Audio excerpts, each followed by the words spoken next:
வணக்கம் மக்களே, வணக்கம். சற்று முன் கிடைத்திருக்கக்கூடிய ஒரு முக்கியமான தகவல் ஒன்றை தான் பார்க்க போகிறோம் மக்களே.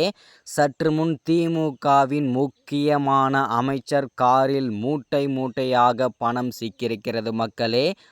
பறக்கும் படையினர் அதிரடி காட்டியிருக்காங்க.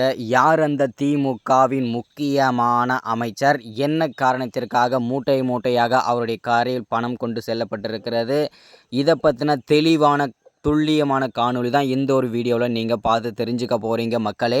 அதற்கு முன்பாக நமது அரசியல் நியூஸ் சேனலுக்கு புதிய பார்வையாளராக நீங்கள் இருந்தீங்க அப்படின்னா மறக்காமல் நமது அரசியல் நியூஸ் சேனலை சப்ஸ்கிரைப் பண்ண மறந்துடாதீங்க. சப்ஸ்கிரைப் பண்ண உடனேயே பக்கத்திலே ஒரு பெல் பட்டன் வரும், அதை கிளிக் பண்ணி ஆல்ன்ற ஆப்ஷனில் போட்டு வச்சுக்கோங்க. தொடர்ந்து நம்ம வீடியோ போட்டோம்னா உங்களுக்கு நோட்டிஃபிகேஷன் வந்துடும். அதை பார்த்து தெரிஞ்சுக்க முடியும் மக்களே. இன்றைக்கான அரசியல் நியூஸ் என்ன, இன்றைக்கான அரசியல் அப்டேட் என்னன்றதை தெளிவாகவும் துல்லியமாகவும் நீங்கள் தெரிஞ்சுக்க முடியும் மக்களே.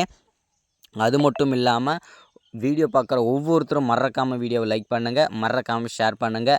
ஓகே, வாங்க வீடியோக்குள்ளே போகலாம்.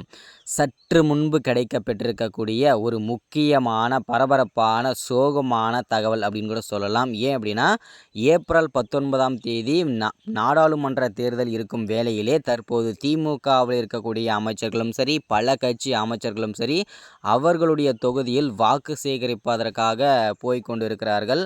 இந்த வேளையிலே திமுகவில் இருக்கக்கூடிய ஒரு முக்கியமான அமைச்சர் காரில் பல கோடி ரூபாய் கருப்பு பணங்கள் மூட்டை மூட்டையாக கொண்டு செல்லப்பட்டிருக்கிறது. யார் அந்த திமுகவின் முக்கிய புள்ளி அமைச்சர் அப்படின்னு பார்த்தீங்கன்னாக்க வேறு யாரும் இல்லைங்க, ஏவா வேலு அவர்கள் தான் தற்போது அவருடைய காரில் பண பட்டுவாடா செய்வதற்காக பல கோடி ரூபாய் மூட்டை மூட்டையாக அவருடைய காரில் கொண்டு செல்லப்பட்டிருக்கிறது மக்களே.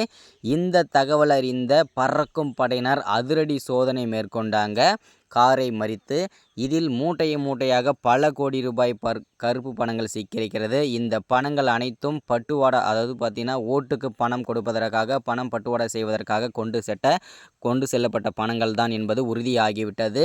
அது மட்டும் இல்லாமல் இவரை நாடாளுமன்ற தேர்தலில் போட்டியிட தடை செய்ய போவதாகவும் தகவல் வெளியாகி கொண்டிருக்கிறது மக்களே. அதை நாம் பொறுத்திருந்து பார்க்கலாம்.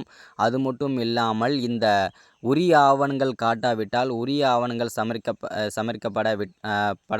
படாமல் இருந்தால் கண்டிப்பாக இவரை வாழ்நாள் முழுவதும் சிறையில் அடைப்பதற்கான வாய்ப்புகளும் இருக்கிறது. புழல் சிறையில் அடைக்கும் அளவிற்கு வாய்ப்புகள் இருக்கிறது மக்களே. அதை நம்ம பொறுத்திருந்து பார்க்க வேண்டும்.